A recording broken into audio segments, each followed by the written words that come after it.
My name is Emma Walker. I'm 32 years old, and I'm the mother of a boy named Ethan who just turned 7. He's the kind of child who asks strangers if they're okay.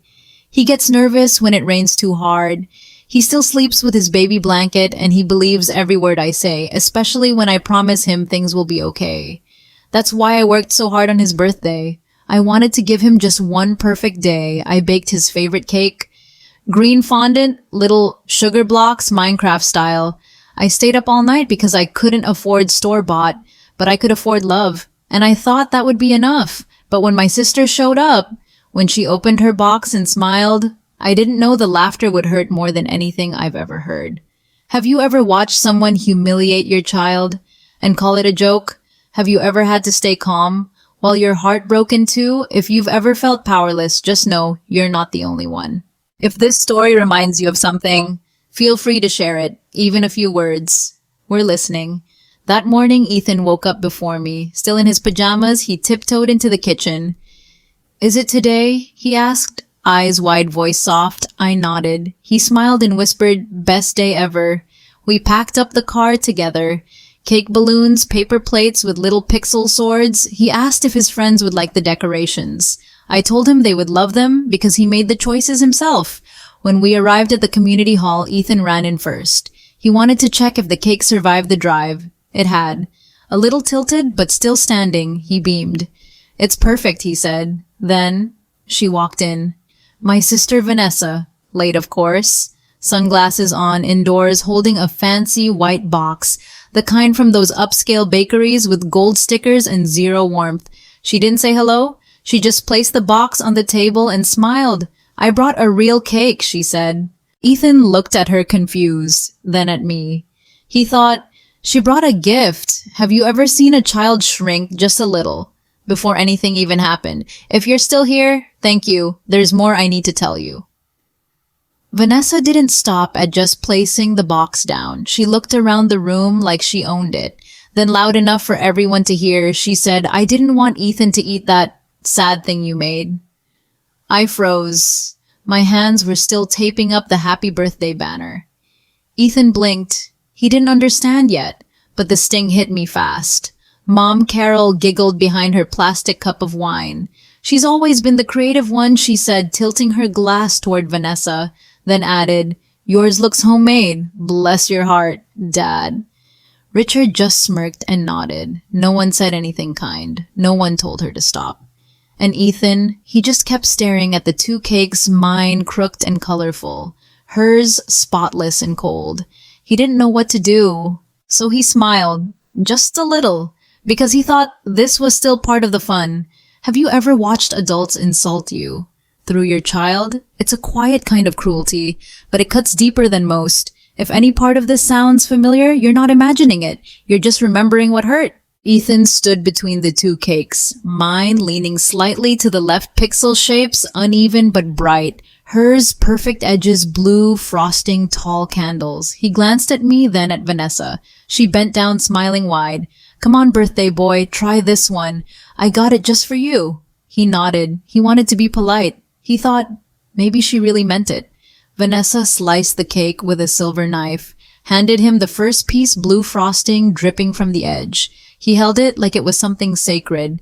Everyone watched. He took one bite, then stopped. He didn't say anything right away, but I saw it the way his mouth froze. His face twisted. His eyes filled up. I smelled it before I understood. A thick, sharp scent underneath the sugar, canned dog food, mashed into the middle, and then he spit it out. His little body shook as he cried. Have you ever seen a child try to hold it in because they think crying makes it worse? That was the moment everything inside me cracked. And no one stopped laughing. The room didn't go silent. It exploded with laughter. Not from the kids, not from Ethan's friends. They looked confused. One of them even whispered, "Is he okay?" But my parents, Carol and Richard, were chuckling. Vanessa's two friends covered their mouths, pretending to hold it in. And Vanessa, she laughed the loudest. "It's just a joke," she said, waving her hand like nothing happened. "He's so sensitive. Kids need to toughen up," Richard added. "That's life." And Carol turned to me and said, "You baby him too much. He'll grow up soft." I was still holding the plate. still frozen in place, while Ethan sobbed into his sleeves, his shirt stained with frosting, his mouth smeared in something meant for animals, and still not a single person came to help. No one moved, they filmed, they laughed, they let it happen. Have you ever felt powerless in front of your own child? Not because you couldn't fight, but because you didn't want him to see what rage looks like. If you've ever stood there holding it in, you'll understand what came next. I dropped the plate, it hit the table and slid off the edge. No one noticed. Or maybe they just didn't care. Ethan turned to me, tears streaked down his cheeks. He reached up, arms shaking, and I lifted him without a word. His little hands clung to my shoulders like I was the only thing left in the world. We walked out of the room, past the balloons, past the gifts, past the sound of laughter still echoing behind us. No one followed, not Mom, not Dad, not even Vanessa. They stayed. They ate her cake. They kept the party going like Ethan never existed. We sat in the car. I wiped frosting from his chin with my sleeve. He asked, "Did I do something wrong?" My throat closed. Have you ever had to answer a question like that? Without letting your voice break, if you know that silence, that ache, you're not alone. Not anymore. We never sang happy birthday. The candles were never lit. The cake I made, he never even got to taste it. That night, Ethan fell asleep on my chest. His body curled tight like he was trying to disappear. I ran my fingers through his hair until his breathing slowed. But I couldn't sleep. I stared at the ceiling, jaw clenched so hard it hurt. Not because I wanted revenge, but because I couldn't understand how they did it, and felt nothing. They humiliated my son and laughed like it was entertainment. And I let them. I let it happen. I didn't scream. I didn't fight back because I was too shocked, too tired, too used to being the one they ignored. Have you ever blamed yourself, even when it wasn't your fault? That night, I promised Ethan something quietly. They would never hurt him again, not while I was breathing. For days, I said nothing. To them, to friends, to myself. I told Ethan it was okay to cry, that it wasn't his fault. But inside, I felt hollow, like a wall had gone up between me and the world. I didn't want revenge, not then. What I wanted was distance, silence, a clean break from the people who called themselves family. Then 2 weeks later, I found it. Vanessa had left a folder in my glove compartment. She'd borrowed my car for a spa appointment like she always did. Didn't even ask. Just tossed her things in and left. I wasn't looking for anything. I was just cleaning out trash. But when I opened that folder, my name was everywhere. Signatures, pay stubs, a loan document, $60,000 filed under my name with my social security number. Have you ever felt your stomach drop so fast you forgot how to breathe? Because in that moment, I knew this wasn't just a cruel joke. It was war. The contract was real. Stamped, signed, processed. A business loan in my name taken out without my knowledge. Vanessa had forged everything. My signature, my income, even created a fake LLC using my address. She must have thought I'd never find it, that I was too busy being the tired single mom, too overwhelmed to look closely, too afraid to fight back, and maybe she was right. That used to be me. But something shifted after Ethan's birthday. Something quiet, cold. They called me soft, a joke, a burden with a kid and no future, so I made a decision. I would become the punchline they'd never forget. But not loud, not messy, no yelling, no scenes, just calm, strategic, permanent. Have you ever reached a point where pain turns to clarity? That's where I was. Not broken, just done. In the past, I would have screamed, cried, called everyone in the family, begged for anyone to believe me, but not this time. I said nothing because I knew exactly what they were waiting for, an outburst, a meltdown, something they could twist into "see, she's unstable." So instead, I waited. While Ethan started therapy, while he slowly returned to school, while he learned to smile again little by little, I gathered evidence. Quietly, I made copies of the loan papers, compared the fake signature to my real one, noted the dates, the amounts, the bank stamp, everything neat, organized, clear. She thought identity theft didn't count because it was just family. But what she stole wasn't just money, she stole my name and my son's sense of safety. Have you ever realized the people closest to you were the ones who thought you'd never fight back? That's when I knew they didn't need my forgiveness, they needed consequences. I didn't tell anyone where I was going. No warning, no drama, just action. Ethan held my hand as we walked into the bank. His fingers were small warm. He didn't ask why we were there. He just trusted me. At the counter, I asked to speak to someone from the fraud department. They brought me into a small office. No windows, just quiet. I laid everything on the table, the fake LLC, the forged documents, copies of my real signature, my pay stubs, my ID, and I spoke. Clearly. No shaking, no tears. By the time I walked out, they had opened a formal investigation. They promised I wouldn't be held responsible. But Vanessa, she was about to find out what it meant to take something that wasn't hers. Have you ever done something terrifying and felt stronger afterward?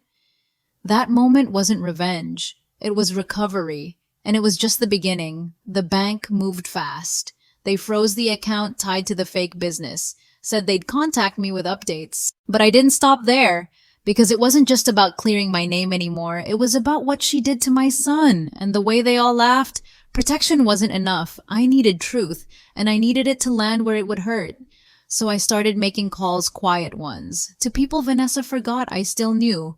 People she'd used, lied to, walked over. Her old roommate from college. A bakery owner she cursed out for getting her order wrong. An ex-boyfriend she drained and left during chemo. One by one they answered. And none of them were surprised. They'd been waiting for this moment too. Waiting for someone to finally speak up. Have you ever realized someone's cruelty wasn't just toward you, but a pattern they left everywhere? It doesn't feel like revenge. It feels like pulling back the curtain. The stories poured in. Her college roommate said Vanessa skipped rent for 6 months, then vanished, leaving behind a pile of designer bags and unpaid bills. The bakery owner still had screenshots of Vanessa's online smear campaign, all because she refused to remake a cake for free. And David, her ex, he said she left him the day after his second chemo treatment. Cleared out his savings, told everyone he was the problem. The more I listened, the more the pieces fit.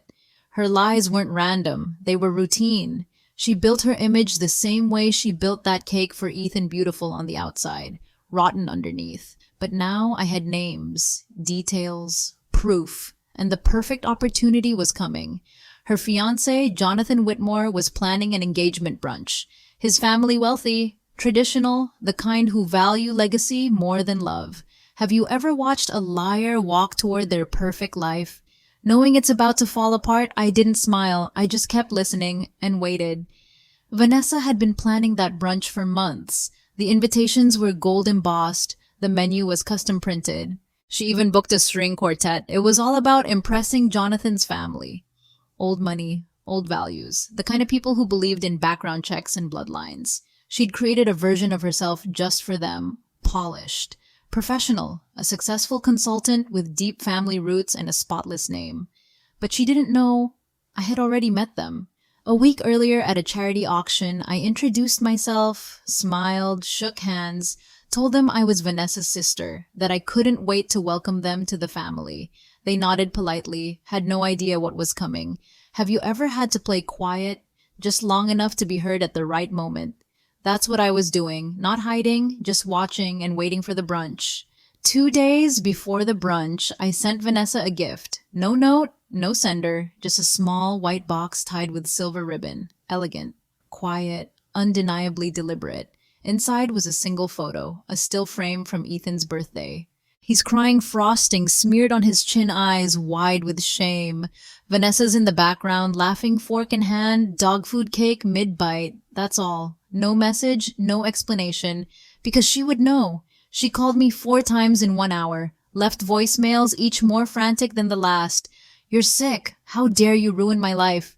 But I didn't answer. I wanted her to feel the silence, to sit in it, the way Ethan had. Have you ever let someone panic? Not out of cruelty, but because they finally deserved to feel powerless. I wasn't finished. Not yet. The real message was going to be hand-delivered, just not by me. At first glance, it looked like a brunch menu. Cream cardstock, elegant font, tucked inside a small envelope handed politely at the door. But when Jonathan's parents opened it, they didn't see dish names or seating charts. They saw headlines. A list of every business Vanessa had scammed. Unpaid invoices, Online complaints, even a printout of the $60,000 loan in my name, her signature forged in black ink. No drama, no scenes, just facts laid bare, all under the quiet title, Things You Might Want to Know Before the Wedding. They didn't say anything, didn't have to. I wasn't there to watch, but I didn't need to. Because I knew how this kind of family moves. Swift, clean, silent. Have you ever exposed the truth without raising your voice? Sometimes the sharpest confrontation is the one where no one speaks at all. The morning of the brunch, Vanessa arrived early. Hair curled, nails perfect, wearing a fitted white dress that probably cost more than my rent. She walked into the venue like it was her moment, waiting for applause, waiting for cameras, waiting for the kind of praise she'd spent her whole life chasing. But the room was empty. No flowers, no music, no guests, just silence, and a staff member quietly packing away unused table settings. She called Mom in tears, hysterical, screaming, "They canceled, they just canceled, no one told me anything." And of course, Carol blamed me. "You ruined her future," she hissed into the phone. She had a chance at a real family, a real life. I let her scream. I listened to every word. Then I said just one thing. "You laughed when Ethan cried." Have you ever delivered a truth so simple? It ended the conversation. That one sentence did, because there was nothing left to say. After I hung up, I expected to feel lighter, vindicated, relieved. But I didn't, because Ethan still had nightmares. He still asked if his birthday was going to be safe next year. He still flinched when people laughed too loudly. The party was over. Her mask had cracked. But my son was still carrying what they did, and I couldn't undo that with one ruined brunch. I couldn't erase the way he looked at me that day like he was trying to figure out what he'd done wrong. So no, it wasn't enough. Not yet. Justice had touched Vanessa, but Ethan hadn't healed, not fully, and until he did, I wasn't finished. Have you ever gotten what you wanted and realized it wasn't what you needed? That was me. What I needed wasn't revenge, it was restoration. And I had one more thing to do. There was a bakery in town, small, old-fashioned, run by a woman named Miss Mabel. Years ago, Vanessa had ordered a custom cake there, then changed her mind at the last minute. When Miss Mabel wouldn't remake it for free, Vanessa posted a cruel review, called the place filthy, said the owner was bitter and slow. It nearly ruined her business, but Miss Mabel stayed open. Quiet, proud, focused on kindness instead of noise. I hadn't spoken to her in years, but I remembered the story. So one morning I stopped by. I brought my phone. I showed her the video, Ethan's face, Vanessa's laugh. She didn't say much, didn't ask questions. Her hands trembled, and then her eyes filled with tears. Have you ever shown someone your pain and seen them feel it like it was their own? Miss Mabel just nodded and said, "Let's make it right." The next weekend, Miss Mabel closed her shop for the entire day, hung a handwritten sign on the door, "Private event, by heart, not by reservation." Inside, she transformed the little bakery. Minecraft green, blue, and black everywhere, balloons, streamers, a hand-drawn banner that read, "Happy birthday, Ethan. We didn't forget." Only people who truly loved him were invited. No fancy outfits, no forced smiles, just warmth and space to breathe. Ethan walked in, eyes wide. He looked at me like he wasn't sure it was real. And then he saw the cake. Miss Mabel had recreated the one I tried to make, only this time it stood tall. Perfect blocks, sparkling candles, real frosting, no tricks. He whispered, "Is this?" For me, I nodded, and for the first time in weeks, he smiled. A real one, all the way to his eyes. Have you ever seen a child come back to life just a little? Because someone finally showed up the right way that day, we didn't fix everything, but we started to heal. We lit the candles. He made a wish, eyes closed tight, hands clasped like it mattered. And when he blew them out, the whole room clapped. Not politely, not out of obligation, but because they meant it. There was no one filming, no one mocking the decorations, no one calling him too sensitive. Just joy, pure and soft, the kind he hadn't felt in too long. He cut the cake himself. Miss Mabel stood beside him, guiding the knife gently. Then she whispered, "I saved the corner piece for you, birthday boy." Ethan laughed. A real laugh, and it didn't sound nervous or small. It was light, free, and I realized something I hadn't felt in years: peace. Have you ever witnessed your child reclaim a part of themselves? The part someone tried to take that night wasn't loud, but it was powerful. Because no one laughed at his pain. Vanessa never faced a courtroom. There were no headlines, no police at her door, but the bank moved quietly. They froze her accounts, flagged her for fraud. Her credit collapsed before she even realized what was happening. Jonathan. He didn't just cancel the brunch. He ended the engagement, packed his things, left the city, and never looked back. Her name was no longer whispered with admiration. It was avoided. Stores she once flaunted in now turned her away. She still posted for a while. Photos of matcha lattes and old vacations, pretending nothing had changed. But eventually, even her filters couldn't cover the cracks. Have you ever watched someone try to outrun the truth, only to trip over every lie they built? Vanessa didn't need bars to feel trapped. Her world got smaller, and I didn't have to lift a single finger. 3 months passed, quiet ones, no calls, no knocks on the door, just peace. Ethan slept better, smiled more, started trusting birthdays again. Then one afternoon a letter arrived. Handwritten. Slanted cursive I recognized instantly. Carol's handwriting. Inside was a birthday card for Ethan, a $5 bill folded neatly inside, and one sentence written in blue ink. You're still family. Don't punish us forever. There was no apology, no mention of what happened. Just an expectation, like time had erased everything. I handed the card to Ethan. He looked at it for a second, then tore it in half. Do we still get pizza today? He asked, like the letter had never mattered. I smiled. Extra cheese, I said. Have you ever realized the ones who hurt you only come back when they miss what you gave, not who you are? They didn't return for Ethan. They returned it for comfort and found the door quietly closed. I never responded to the card, never called, never texted. I didn't even block them because silence said more than anger ever could. Carol and Richard kept trying. Little things, a photo comment, a forwarded email, an invite to a family dinner. Ethan and I were never meant to enjoy, but I had stopped explaining myself. Stopped hoping they'd understand. They weren't confused. They were just uncomfortable being shut out. Vanessa had moved back in with them by then. Quietly. No more designer bags, no more engagement ring. They wanted to pretend we were still just a family with problems. But it wasn't a problem. It was a pattern, and I'd broken it. Have you ever chosen distance, not out of hate, but out of self-respect? That was my peace. Not shouting, not revenge, just space they could no longer cross. Just when I thought it was over, she showed up again. Not at my house, not in person, but through a certified letter. A lawsuit filed under her name, not for defamation, not for slander, but for something she called emotional sabotage. She claimed I'd ruined her relationship, caused her distress, destroyed her mental stability, and then 2 days later, she appeared at my door. Fake tears, shaking hands, voice full of venom beneath the trembling. You think you're so noble, she hissed. You're bitter. Your life is boring. Your kid is damaged. I didn't say a word. I didn't blink. I just closed the door. Then I called my lawyer.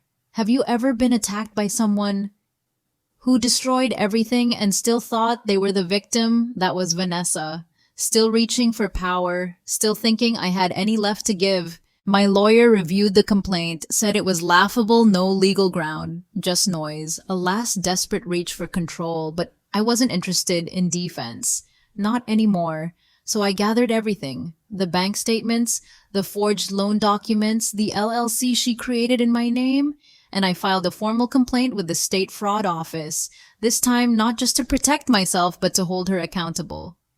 Then I forwarded the same documents to Jonathan's family law firm, the one that had quietly begun their own case for misrepresentation in Vanessa's prenup. This wasn't personal anymore. It was legal. It was official. Have you ever stopped trying to be the bigger person and simply chosen to be the one who finishes it? Because that's what I did, not out of rage, but because justice finally had a name. There was one last thread I hadn't pulled yet. A quiet detail someone mentioned in passing. Vanessa had applied to be a guidance counselor at a local middle school. The thought made my stomach turn.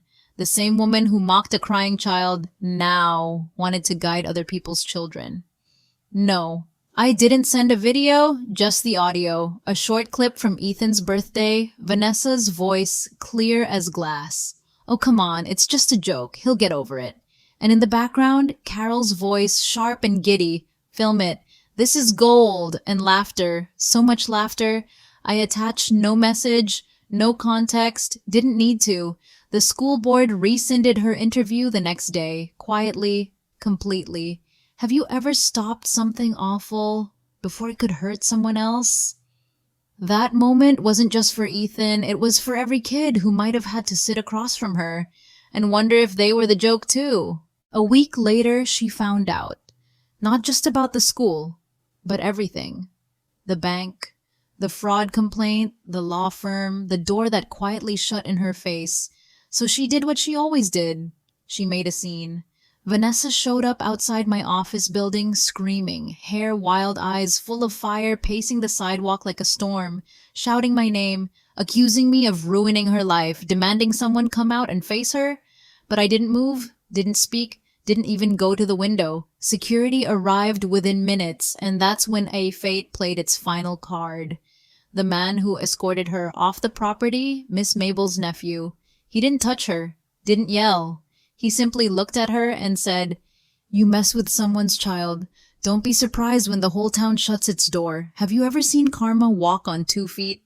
And speak in a calm voice. I did, and I never had to lift a finger. After that day, she disappeared. No more calls, no more letters, just gone. Word got around that she moved 2 towns over, into a cousin's spare room. No car, no job offers, no fiancé. She deleted all her social media, changed her number, tried to vanish into a new version of herself again. But it was too late. The trail she left couldn't be erased. People remembered. The way she laughed, the way she lied, the way she turned a child's birthday into a punchline. And yet, even after all that, the damage she caused didn't fully belong to her. It belonged to Ethan, and to me, to the quiet trust she broke on purpose. Have you ever watched someone walk away while you stayed behind to clean what they shattered? She left, but the pieces, they were still in our hands. Another envelope arrived, no return address, but I knew the handwriting. Carol. Again, inside was another card for Ethan. This time, no cash, just a printed image of balloons and one line written in shaky ink. "You're still family. We miss you. No apology, no ownership, just another soft attempt to sweep the past under a rug they dirtied themselves." I didn't show it to Ethan right away, but later that evening, I left it on the kitchen table. He picked it up, read it slowly, then looked at me and asked, "Why do they think that fixes it?" I didn't answer. I didn't need to. He quietly tore it in two, tossed it in the trash, then looked up at me with calm eyes and said, "Can we still get pizza tonight? Have you ever seen your child grow stronger? Not from what you gave, but from what you protected them from." That moment said it all. He didn't need their card. He had peace and extra cheese. That night, we ordered pizza. Extra cheese, stuffed crust, just the way Ethan liked it. We sat on the couch, cartoons playing softly in the background. No candles, no guests, just us. He laughed with his mouth full, told me he was thinking about building a new world in Minecraft, one with secret doors and lava traps. I nodded, listening, really listening. There was no mention of Vanessa, no mention of Carol or Richard. They were ghosts. Now faded, distant and quiet, and for the first time in a long time, so was my mind. I didn't replay the party, didn't hear the laughter, didn't feel the shame. All I felt was warmth, a simple kind of joy that doesn't need a reason. Have you ever realized the strongest revenge is peace that doesn't need to be proven? That night, Ethan smiled like nothing had ever broken him, and I finally believed maybe nothing ever truly could. A week later, I found myself in the kitchen. No plan, no occasion, just a quiet urge to create something with my own hands. I pulled out the flour, the sugar, the food coloring, mixed slowly, poured carefully, green frosting again, just like before, but this time I wasn't trying to prove anything. Not to my family, not to Vanessa, not even to Ethan. This cake wasn't about redemption. It was about presence. About reclaiming something they tried to take. Ethan helped sprinkle the sugar cubes on top, his hand steadier now, his voice brighter. When we finished, he looked at me and said, "This one's better than the first," and he was right. Have you ever redone something painful just to remind yourself that love still lives there?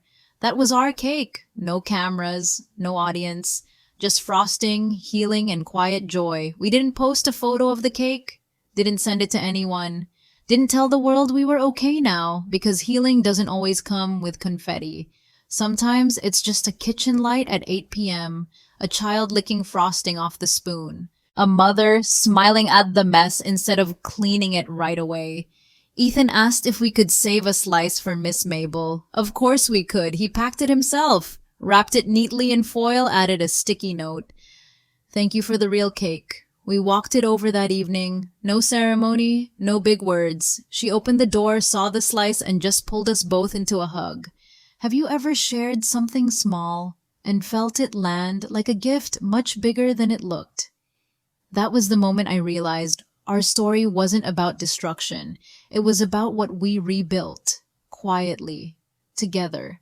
While we were baking and laughing, Vanessa was unraveling.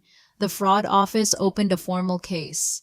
The bank closed every account tied to her fake LLC. Her credit gone. Her ability to borrow to fake to charm her way forward. All of it collapsed. Jonathan's family didn't stay silent either. Their law firm pursued her for misrepresentation in the prenup, quietly, effectively.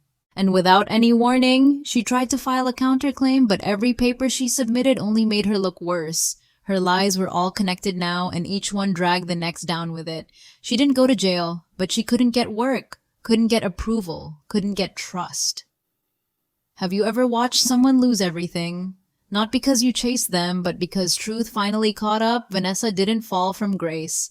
She slid one broken lie at a time. Once Vanessa had people who'd cover for her. Carol, Richard, even old friends who believed the image she sold so well. But after the brunch, the fraud, the school, one by one, they stepped back. No one wanted to be pulled down with her. Carol still tried. She called a few times, left voicemails filled with guilt-dipped words. "She's still your sister. She made mistakes, but she's family." But they never said sorry. Not to me, not to Ethan. They wanted grace without accountability, reunion without truth. And the more they defended her, the smaller their voices became in my life. Because this wasn't about holding a grudge. It was about holding the line. Have you ever realized that letting go of someone can be the most loving thing you do for yourself? I didn't slam the door. I just stopped opening it. And somehow that silence spoke louder than anything left to say. There was no grand moment when everything felt healed. No music swelling, no final confrontation, just mornings that began without dread. Nights that ended without replaying old scenes. Ethan stopped asking about her, stopped flinching at birthdays. He started planning his next one with ideas bigger than our living room could hold. I caught myself smiling at quiet things. Fresh coffee, clean laundry, a paper he brought home from school with a star drawn on top. There were still traces of it all, but they didn't sting anymore. They just existed, like scars, faded but real. That was peace. Not loud, not dramatic, just steady. Have you ever looked around and realized you weren't afraid anymore? It didn't come from punishment or payback. It came from finally being free and knowing I chose it. The last time Vanessa tried to reach out, she didn't use threats. She didn't scream. She just sent a message through someone else, a cousin I hadn't spoken to in years. "Vanessa wants to talk," she said. "She's sorry. She wants to explain." But there was nothing left to explain. No version of her story could change the sound of Ethan crying, or the silence that followed when no one stood up for him. I didn't reply, didn't react, just let the message sit unread, not out of spite, but because I had nothing left to give her, not my energy, not my attention, not my forgiveness. Some doors don't slam shut, they simply stop opening. Have you ever reached the point where protecting your peace meant protecting it from the people who once shared your name? That's where I was. And I wasn't angry anymore. I was simply done. Weeks passed, and then another letter. No return address, but the handwriting was unmistakable. Carol, again. Inside was a photo, one from years ago. Ethan, as a toddler, sitting on Richard's lap, both smiling before the cracks began to show. Tucked behind it, a note. You can't erase family. One day you'll regret this. No apology. No mention of what they did. Just another attempt to rewrite history. To pull at old feelings and twist them into guilt. But it didn't work. I didn't cry. I didn't rage. I placed the photo in a drawer I no longer open, because that wasn't who Ethan was anymore. And it wasn't who I was either. Have you ever looked at a piece of your past and realized it no longer held power? That's what healing does. It doesn't just change the future, it drains the poison from the past. Later that evening, I found Ethan drawing at the kitchen table. A dragon, a sword, a castle in the sky. His world was bright again, his own. I thought about showing him the photo, the note, the version of the past they were still clinging to, but I didn't. Instead, I made dinner, set the table, called him over. He smiled, pulled out his chair, and said, "Can we have root beer floats tonight?" I nodded. Then just before he took a bite, he looked at me and asked, "Did someone send another card?" I paused, then said, "Yes." He didn't ask from who, didn't ask what it said. He just shrugged and said, "We still get pizza Friday, right?" "Yes," I said, "with extra cheese. Have you ever watched your child choose the present over the pain someone tried to leave behind?" That was the moment I knew he'd already let go. There was no dramatic ending, no final confrontation, no perfect closure. Just a quiet night. Us, safe, together. Ethan fell asleep on the couch, blanket pulled to his chin, crumbs on his shirt, peace on his face. I sat beside him, watching his chest rise and fall, and thought about all the noise that used to fill our lives, the lies, the laughter, the silence that followed. It didn't matter anymore. Vanessa destroyed her own life. My parents buried the relationship they had with us. And we rebuilt from scratch. Stronger, quieter, ours. I baked a cake, he smiled. And no one, no lie, no voice, no family name, can take that from us now. Have you ever realized that survival wasn't the victory, but what you create after surviving? This is ours. No revenge, no rage, just peace. And frosting that's always real. If this story touched something in you, a memory, a moment, a quiet ache, you're not alone. We'd love to hear your thoughts in the comments. Sometimes sharing helps more than silence ever did. And if you want more stories like this, real, raw, and full of heart, don't forget to subscribe. We'll be here one truth at a time.